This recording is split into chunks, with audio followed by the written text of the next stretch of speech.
Akhirnya Sari harus dibawa dengan cara ditandu. Bayangkan saja, malam-malam, hujan, jalanan licin. Perempuan itu memakai daster, perutnya terlihat besar. Rani langsung mengenalinya, perempuan yang sama.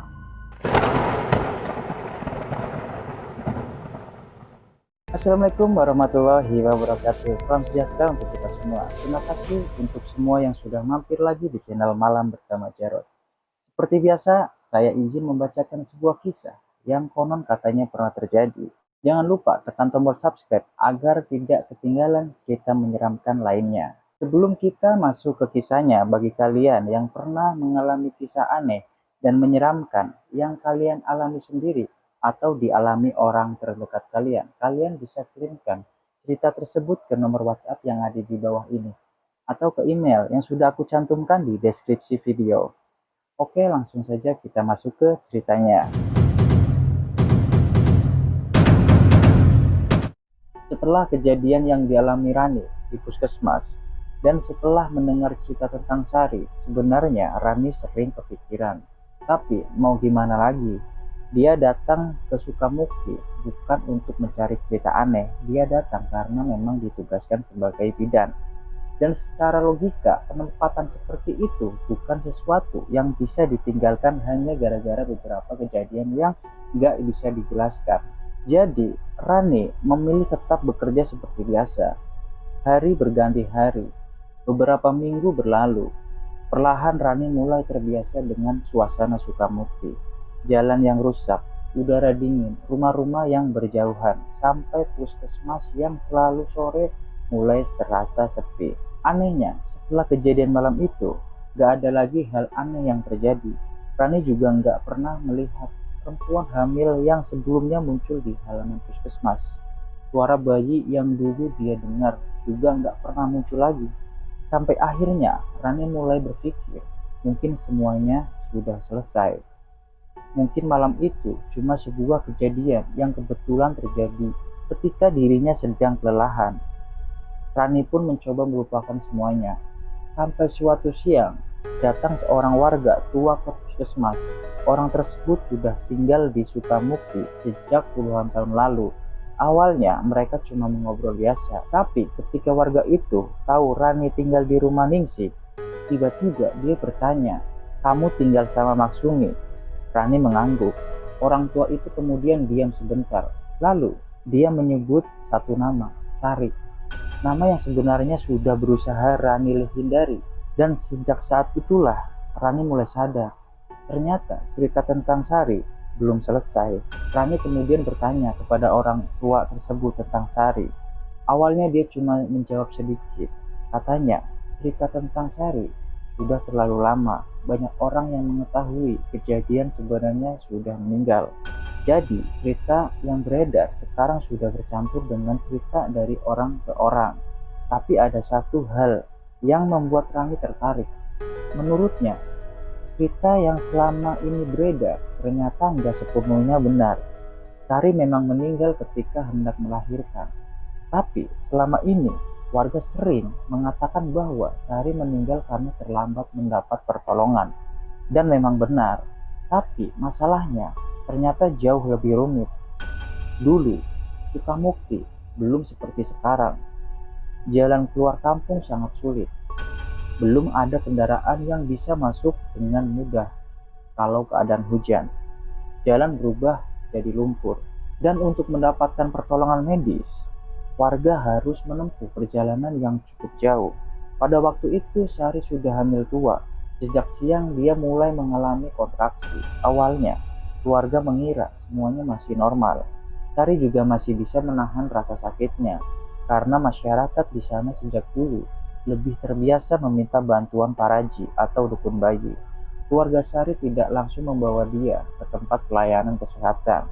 Mereka mengira persalinan masih bisa ditangani seperti biasa. Tapi ternyata keadaan Sari semakin memburuk.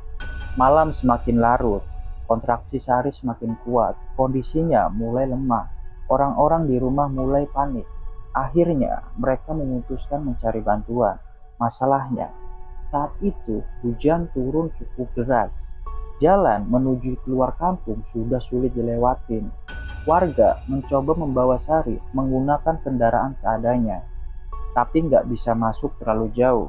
Akhirnya Sari harus dibawa dengan cara ditandu. Bayangkan saja, malam-malam, hujan, jalanan licin, sementara seorang perempuan sedang dalam kondisi hendak melahirkan. Perjalanannya tentu nggak mudah, dan di tengah perjalanan, keadaan Sari semakin buruk. Dia mengalami pendarahan. Warga yang membawanya tentu nggak bisa berbuat banyak. Mereka bukan tenaga medis. Mereka hanya bisa berusaha membawa Sari ke tempat yang dianggap paling aman. Akhirnya mereka memutuskan kembali ke rumah Maksumi yang lokasinya lebih dekat. Di rumah itulah persalinan akhirnya berlangsung dengan bantuan orang-orang yang ada, dan bayi Sari berhasil dilahirkan. Bayi tersebut sempat menangis, tapi kondisinya sangat lemah. Sementara Sari sendiri sudah kehilangan banyak darah. Tidak ada alat medis, tidak ada transfusi, tidak ada kendaraan yang bisa langsung membawa mereka keluar. Dan pada akhirnya Sari meninggal. Beberapa waktu setelah itu, bayinya juga nggak ketolong. Jadi kalau dilihat dari sisi logika, kematian Sari dan bayinya sebenarnya bisa dijelaskan, bukan karena sesuatu yang aneh, tapi karena kondisi persalinan yang berat, pendarahan, dan pertolongan yang terlambat akibat lokasi mereka sangat jauh terpencil. Tapi justru setelah kematian itulah cerita aneh di Sukamukti mulai muncul.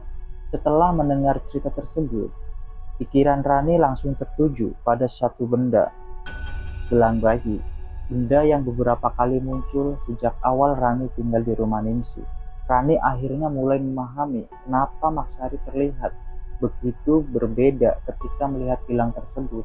Gelang itu ternyata memang pernah menjadi milik bayi Sari. Setelah bayi tersebut meninggal, gelang itu disimpan oleh Maksumi.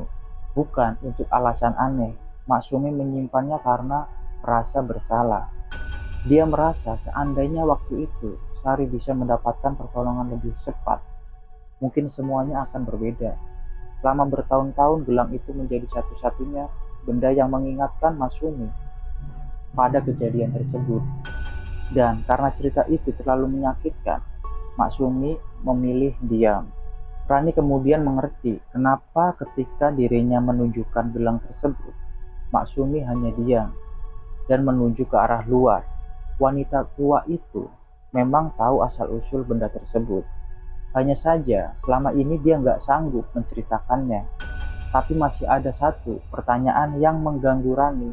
Kalau Sari meninggal di rumah Maksumi, kenapa Rani pernah melihat perempuan hamil di halaman puskesmas?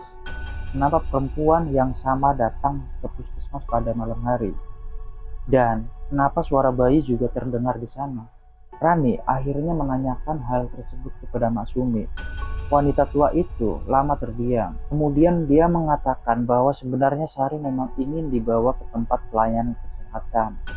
Sari ingin mendapatkan pertolongan, tapi dia nggak pernah sampai ke sana. Dan mungkin entah bagaimana, keinginan terakhir itu yang kemudian membuat sosok perempuan tersebut beberapa kali terlihat di sekitar puskesmas. Rani nggak tahu harus percaya atau tidak. Maksumi sendiri juga nggak pernah mengatakan bahwa yang dilihat Rani pasti Sari. Dia cuma berkata bahwa sejak kematian Sari dan bayinya, beberapa orang memang pernah mengalami kejadian yang hampir sama. Rani kemudian baru mengetahui bahwa dirinya bukan orang pertama. Jauh sebelum Rani ditugaskan di Sukamukti, pernah ada petugas kesehatan yang tinggal di rumah Ningsi.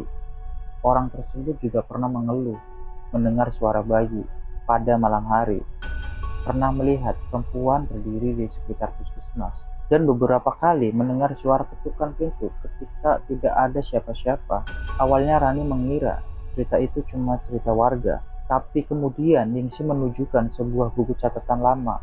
Buku tersebut bukan dokumen resmi, hanya catatan pribadi milik petugas kesehatan yang dulu pernah tinggal di sana. Rani membacanya perlahan. Isinya tidak panjang, sebagian besar hanya catatan pekerjaan. Tapi di beberapa halaman terdapat tulisan mengenai kejadian yang menurutnya sulit dijelaskan. Salah satunya berbunyi kurang lebih Beberapa kali dia mendengar tangisan bayi dari ruangan kosong. Saya pikir ada pasien yang datang, tapi setelah diperiksa tidak ada siapa-siapa. Ada juga catatan lain tentang seorang perempuan yang terlihat berdiri di dekat jalan menuju puskesmas. Dan yang membuat Rani semakin merinding, tanggal dalam catatan itu jauh sebelum dirinya datang. Artinya kejadian seperti yang Rani alami memang pernah dirasakan orang lain. Sejak membaca catatan tersebut, Rani mulai melihat semuanya dari sudut pandang berbeda. Selama ini, dia mengira cerita tentang Sari hanya cerita lama yang dibesar-besarkan warga. Ternyata ada beberapa kejadian yang memang pernah dialami orang lain. Tapi, Rani juga sadar satu hal. Dia nggak boleh langsung menyimpulkan bahwa semua itu berhubungan dengan Sari. Karena sebagai orang yang bekerja di bidang kesehatan, Rani terbiasa melihat sesuatu berdasarkan fakta. Kematian Sari sendiri punya alasan yang masuk akal, persalinan yang sulit, pendarahan, pertolongan yang terlambat, dan kondisi kampung yang saat itu sangat terpencil. Yang tidak bisa dijelaskan hanyalah apa yang terjadi setelahnya. Dan justru bagian itulah yang membuat Rani terus penasaran. Beberapa minggu kemudian Rani kembali harus bekerja di puskesmas sampai larut malam. Kali ini dia tidak sendirian. Ada seorang staf yang masih menyelesaikan beberapa pekerjaannya. Sekitar malam hari, jam 10, suasana mulai sepi. Tidak ada pasien, tidak ada warga, hanya suara serangga dan angin dari luar. Rani sedang membereskan beberapa berkas ketika tiba-tiba terdengar suara dari pintu depan. Rani dan staf tersebut saling melihat. Mereka kemudian berjalan menuju pintu itu. Begitu dibuka, tidak ada siapa-siapa. Halaman kosong. Jalan di depan puskesmas juga kosong. Staf tersebut bahkan sempat keluar untuk melihat sekitar, tapi nggak ada siapa-siapa. Rani kemudian menutup pintu. Baru beberapa langkah berjalan, terdengar suara bayi menangis. Pelan, sangat pelan. Rani langsung berhenti. Staf yang bersamanya tidak mengatakan apa-apa. Mereka hanya saling melihat. Kemudian suara tersebut terdengar lagi. Kali ini dari arah belakang puskesmas. Rani akhirnya keluar. Dia berdiri di halaman belakang. Awalnya tidak melihat apa-apa. Tapi ketika matanya mulai terbiasa dengan gelap, di ujung halaman terlihat seorang perempuan. Perempuan itu memakai daster. Perutnya terlihat besar. Rani langsung mengenalinya. Perempuan yang sama. Perempuan yang dulu dia lihat ketika pertama kali datang ke puskesmas. Rani tidak bergerak. Kali ini perempuan tersebut juga tidak mendekatinya. Dia hanya berdiri. Tatapannya mengarah kepada Rani. Beberapa detik kemudian, perempuan itu berjalan perlahan menuju jalan. Rani masih sempat berdiri di tempat. Dia tidak mengejar, tidak memanggil. Sampai sebelum menghilang dari pandangan, perempuan itu berhenti, kemudian menoleh. Dan Rani mendengar suara yang sangat pelan. Bukan suara mengerikan, bukan suara marah. Hanya satu kata, anakku. Setelah itu perempuan tersebut berjalan ke arah gelap dan menghilang. Rani berdiri cukup lama untuk pertama kalinya. Dia tidak merasa seperti sedang melihat sesuatu yang ingin menyakitinya. Entah kenapa, yang muncul justru rasa kasihan. Keesokan harinya Rani menceritakan kejadian tersebut pada Mak Sumi. Begitu mendengar kata anakku, wanita tua itu langsung menangis. Rani kemudian bertanya, apakah selama ini Sari memang pernah mengatakan sesuatu tentang bayinya? Masumi akhirnya mengangguk. Dia mengatakan bahwa sebelum meninggal, Sari sempat berkali-kali bertanya apakah bayinya akan baik-baik saja.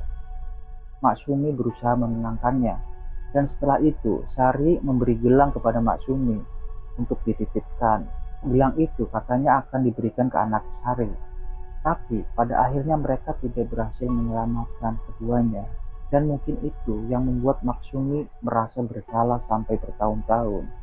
Dia pernah melihat seorang ibu kehilangan nyawanya. Dia juga melihat bayi yang baru lahir kemudian ikut pergi. Dan setelah itu, dia hanya bisa menyimpan gelang kecil tersebut. Setelah semua kejadian itu, Rani tidak pernah lagi mencoba cari tahu tentang Sari. Dia juga tidak mencoba memanggil atau menunggu kemunculannya. Menurut Rani, ada beberapa hal yang memang nggak perlu dipaksakan untuk mendapat jawaban. Dia tetap bekerja, tetap membantu ibu-ibu hamil yang datang ke puskesmas. Bahkan, kejadian yang dialaminya membuat Rani semakin sadar betapa pentingnya pertolongan medis, terutama bagi masyarakat yang tinggal jauh dari fasilitas kesehatan.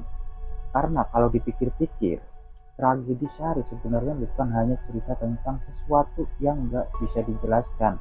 Di balik semuanya, ada seorang ibu yang kehilangan nyawanya karena terlambat mendapat pertolongan, dan ada seorang bayi yang bahkan belum sempat mengenal dunia.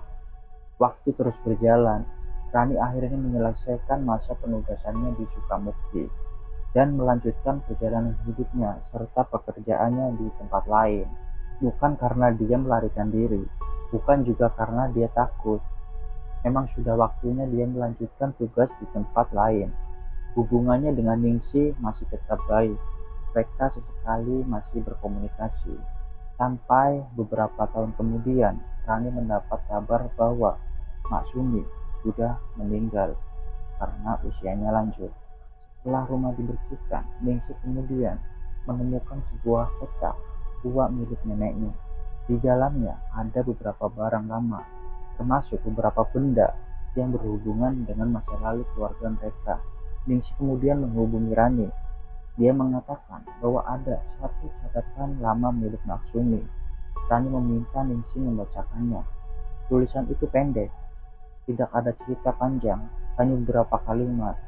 Saya tidak bisa menyelamatkan mereka. Kalau waktu bisa diulang, saya ingin membawa mereka lebih cepat.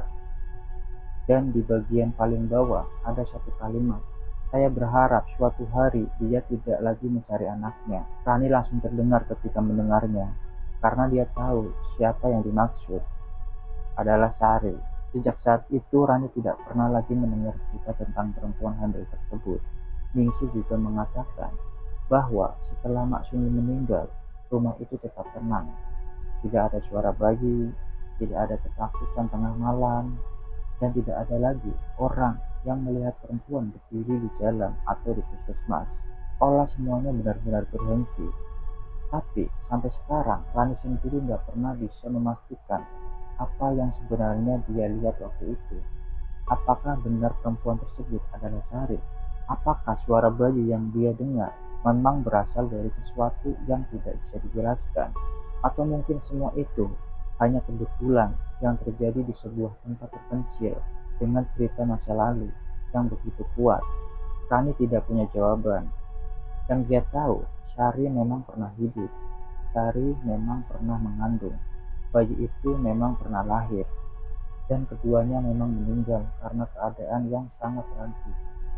Selebihnya, hanya Tuhan yang tahu. Itulah kisah Rani, seorang bidan yang pernah ditempatkan di sebuah kampung terpencil dan tanpa sengaja mengetahui cerita lama tentang seorang ibu bernama Sari.